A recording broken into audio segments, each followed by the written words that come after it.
ഇസ്സത്തോടുകൂടി ജീവിക്കുക, അഭിമാനത്തോടുകൂടി ജീവിക്കുക. അള്ളാഹു നൽകിയിരിക്കുന്ന മതമാണ് നമ്മൾ വിശ്വസിക്കുന്നതെങ്കിൽ, അള്ളാഹുവിന്റെ ലോകത്താണ് നമ്മൾ ജീവിക്കുന്നതെങ്കിൽ, അള്ളാഹു നൽകുന്ന വായു ശ്വസിച്ച് അവൻ നൽകുന്ന വെള്ളം കുടിച്ചാണ് നമ്മൾ ജീവിക്കുന്നതെങ്കിൽ, ഒരു സൃഷ്ടിയുടെ മുമ്പിലും നമ്മുടെ ദീനിനെ നമ്മൾ പണയം വെക്കാൻ പാടില്ല. മറിച്ച് ഉറച്ച വിശ്വാസത്തോടുകൂടി ഏത് സാഹചര്യത്തിലും ആ റബ്ബ് എന്നെ സഹായിക്കുമെന്ന വിശ്വാസത്തോടുകൂടി നമ്മൾ മുന്നോട്ട് പോവുക. നമ്മുടെ വിശ്വാസ കാര്യത്തിൽ എന്താണോ ഇസ്ലാം പറഞ്ഞത് അത് നമ്മൾ ചെയ്യുക. അള്ളാഹുവിനെ മാത്രം ആരാധിക്കുക. ഒരു സൃഷ്ടിയോടും ആരാധന നടത്തരുത്, ഒരാളോടും പ്രാർത്ഥിക്കരുത്, അള്ളാഹുവിനോടല്ലാതെ. ഒരു വലിയനോടും പ്രാർത്ഥിക്കരുത്, അതുപോലെ തന്നെ ഒരു നബിയോടും പ്രാർത്ഥിക്കരുത്. വിശ്വാസ കാര്യങ്ങളിൽ എന്താണോ ഇസ്ലാം പറഞ്ഞിരിക്കുന്നത് ഇസ്സത്തോടുകൂടി ജീവിതത്തിൽ പാലിക്കുക. വസ്ത്രത്തിന്റെ വിഷയത്തിൽ എന്താണോ ഇസ്ലാം പറഞ്ഞിരിക്കുന്നത് ഇസ്സത്തോടുകൂടി ജീവിതത്തിൽ മുറുകെ പിടിക്കുക. നെരിയാണിക്ക് താഴെ വസ്ത്രം ധരിക്കുന്നത് നരകത്തിലുള്ള വസ്ത്രമാണെന്ന് റസൂലുള്ളാഹി സ്വല്ലല്ലാഹു അലൈഹി വസല്ലം പഠിപ്പിച്ചിട്ടുണ്ടെങ്കിൽ സഹോദരങ്ങളെ, നെരിയാണിക്ക് താഴെ വസ്ത്രം ധരിക്കരുത്. ഒരു പക്ഷേ ചില ആൾക്കാർ കളിയാക്കും, ചില ആൾക്കാർ പരിഹസിക്കും. ഇവിടെ എന്താ വെള്ളപ്പൊക്കമുണ്ടോ, എന്തിനാ ഇങ്ങനെ പാന്റ് കയറ്റിവെക്കുന്നത് എന്ന് ചോദിക്കും. സഹോദരങ്ങളെ, അള്ളാഹു നൽകിയിരിക്കുന്ന ഇസ്സത്ത്, അവന്റെ ദീനനുസരിച്ച് ജീവിക്കാനുള്ള ഇസ്സത്ത്, അത് നമ്മുടെ ജീവിതത്തിൽ എപ്പോഴും മുറുകെ പിടിക്കണം. ഇന്ന് ചില ആൾക്കാരുടെ അവസ്ഥ എന്താ? നെരിയാണിക്ക് മുകളിൽ വസ്ത്രം ധരിച്ചാൽ അവർ കളിയാക്കും. യൂറോപ്യൻസിന്റെ കൾച്ചറും പിൻപറ്റിക്കൊണ്ട് അവർ ധരിക്കുന്നത് പോലെ നടന്നാൽ അതൊക്കെ വലിയ അഭിമാനമായി അന്തസ്സായി പല ആൾക്കാരും കൊണ്ടു നടക്കുന്നു. എവിടെ നിന്നാണ് സഹോദരങ്ങളെ ഈ ജീർണിച്ച സംസ്കാരങ്ങൾ മുസ്ലിം ഉമ്മത്തിലേക്ക് കടന്നു വന്നത്? അതുപോലെ തന്നെ സ്ത്രീകളുടെ വസ്ത്രധാരണ, സ്ത്രീകൾ പല ആൾക്കാരും മുഖം മറക്കാതെ നടക്കുന്നു. നബി സല്ലല്ലാഹു അലൈഹി വസല്ലം വിലക്കിയിരിക്കുന്ന വസ്ത്രധാരണ ജീവിതത്തിൽ സ്വീകരിക്കുന്നു. ചോദിച്ചാൽ എന്താ പറയാ?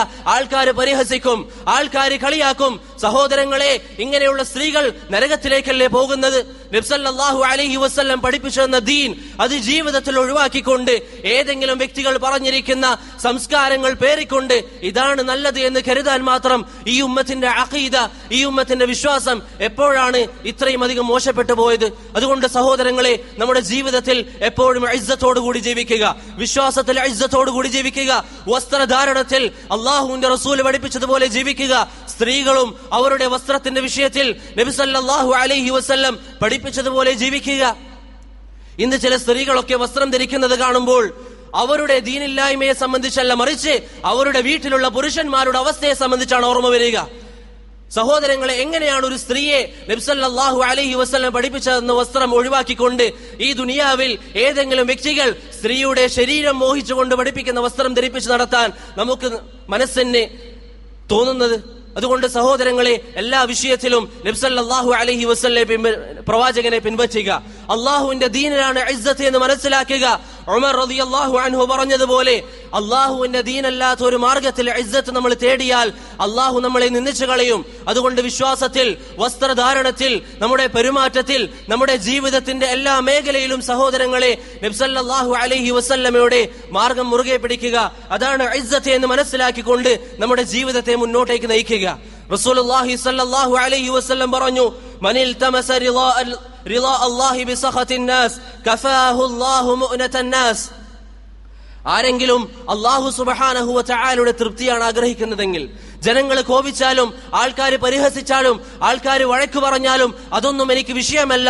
എന്റെ റസൂൽ സല്ലല്ലാഹു അലൈഹി വസല്ലം പഠിപ്പിച്ചു തന്ന മാർഗമാണ് ഞാൻ പിൻപറ്റുക എന്നൊരു ബോധത്തോടുകൂടി ആരെങ്കിലും ജീവിക്കാൻ വേണ്ടി തയ്യാറാണെങ്കിൽ അല്ലാഹു സുബ്ഹാനഹു വ തആല അവന്റെ കാര്യം ഏറ്റെടുക്കുമെന്ന് റസൂലുള്ളാഹി സല്ലല്ലാഹു അലൈഹി വസല്ലം നമുക്ക് പറഞ്ഞു തന്നിട്ടുണ്ട്. അതുകൊണ്ട് സഹോദരങ്ങളെ, നമ്മുടെ ജീവിതത്തിൽ ഇസ്സത്തോടുകൂടി മുന്നോട്ടേക്ക് പോവുക. ഇസ്സത്തോടുകൂടി ജീവിക്കാൻ തയ്യാറായാൽ അള്ളാഹുവിന്റെ സഹായം നമുക്കുണ്ടാകുമെന്ന കാര്യത്തിൽ ഒരു സംശയവുമില്ല. ഒരൊറ്റ ഉദാഹരണം മാത്രം പറയാം.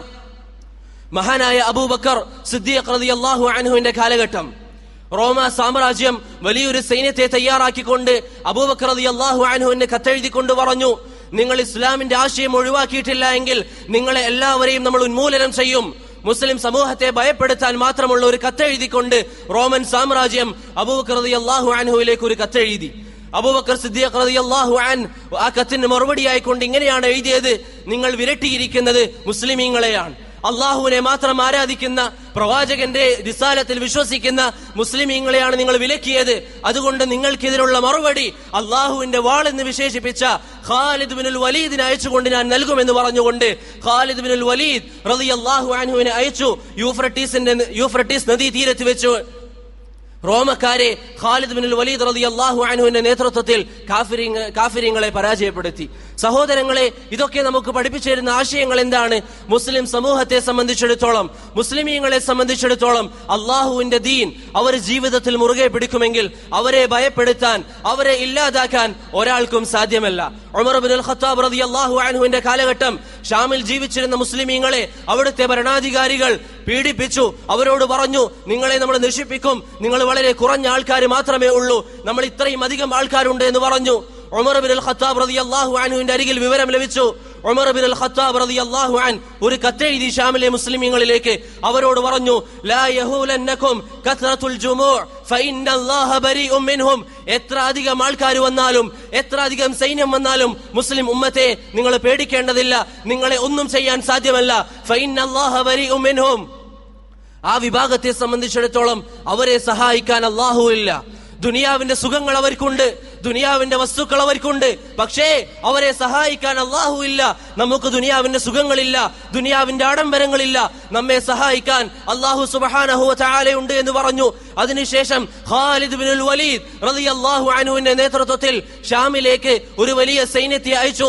സഹോദരങ്ങളെ, ഈ സമയത്ത് ഖാലിദ് ബിൻ വലീദ് റളിയല്ലാഹു അൻഹു ഷാമിലെ മുസ്ലിമീങ്ങളെ നോക്കിക്കൊണ്ട് പറഞ്ഞു, എണ്ണത്തിലാണ് വിജയം എന്ന് നിങ്ങൾ മനസ്സിലാക്കുന്നുവെങ്കിൽ ഇവിടെ കാഫിരീങ്ങളാണ് അധികം. പക്ഷേ അല്ലാഹു സുബ്ഹാനഹു വ തആല വിജയം നൽകുന്നത് എണ്ണത്തിന്റെ അടിസ്ഥാനത്തിലല്ല, ഈമാനിന്റെ അടിസ്ഥാനത്തിലാണ്. ഈമാനിന്റെ അടിസ്ഥാനത്തിലാണ്.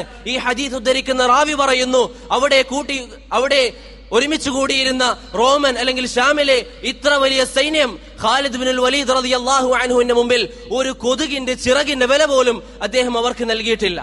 ഇത്ര വലിയൊരു സൈന്യം അവരുടെ മുന്നിൽ നിന്നിട്ടും ഖാലിദ് ബിൻ വലീദ് റളിയല്ലാഹു അൻഹു ഒരു കൊതുകിന്റെ ചിറകിന് നൽകുന്ന വില പോലും അവർക്ക് നൽകിയിട്ടില്ല.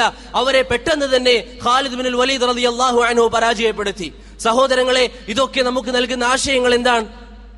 ഈ കഥകൾ കേട്ടിട്ട് വീട്ടിലേക്ക് പോകാനല്ല, അല്ലെങ്കിൽ ഈ കഥകൾ കേട്ടിട്ട് അനങ്ങാതിരിക്കാനല്ല, മറിച്ച് നമ്മൾ ചിന്തിക്കുക, മുസ്ലിം ഉമ്മത്തിനുണ്ടായിരിക്കുന്ന ഈ പ്രതാപം ഏത് ഭരണകൂടത്തിന്റെ മുമ്പിലും സത്യം വിളിച്ചു പറയാൻ, സത്യം ഉറക്കെ പറയാൻ ഇസ്ലാമിന്റെ ആശയങ്ങൾ ജീവിതത്തിൽ പാലിച്ചപ്പോൾ അവർക്ക് സാധിച്ചു. എന്നാൽ ഇന്ന് മുസ്ലിം സമൂഹം അവരുടെ ആശയം, അവരുടെ മതം, അവരുടെ ദീൻ ബാക്കിയുള്ള ആൾക്കാരുടെ മുമ്പിൽ പണയം വെച്ചുകൊണ്ട് ദുനിയാവിന്റെ ഓരോരോ വസ്തുക്കളുടെ പിന്നാലെ പോവുകയാണ്. അതുകൊണ്ട് സഹോദരങ്ങളെ, ഇസ്സത്തോടെ ജീവിക്കുക. അള്ളാഹു നൽകിയിരിക്കുന്ന ഈ ഒരു ഇസ്സത്ത് നമ്മുടെ ജീവിതത്തിൽ കാത്തു സൂക്ഷിക്കുക. അള്ളാഹു സുബ്ഹാനഹു വ തആല അവന്റെ കൽപ്പനകൾ ജീവിതത്തിൽ പാലിക്കാൻ, നല്ല മുസ്ലിമായി ജീവിക്കാൻ, ആരൊക്കെ പരിഹസിച്ചാലും, ആരൊക്കെ കുറ്റം പറഞ്ഞാലും, ആരൊക്കെ അവഹേളിച്ചാലും അല്ലാഹുവിന്റെ റസൂൽ സല്ലല്ലാഹു അലൈഹി വസല്ലം പഠിപ്പിച്ചു തന്നിരിക്കുന്ന മാർഗം ജീവിതത്തിൽ ഉൾക്കൊള്ളാൻ നമുക്ക് ഏവർക്കും തൗഫീഖ് നൽകി അനുഗ്രഹിക്കുമാറാവട്ടെ.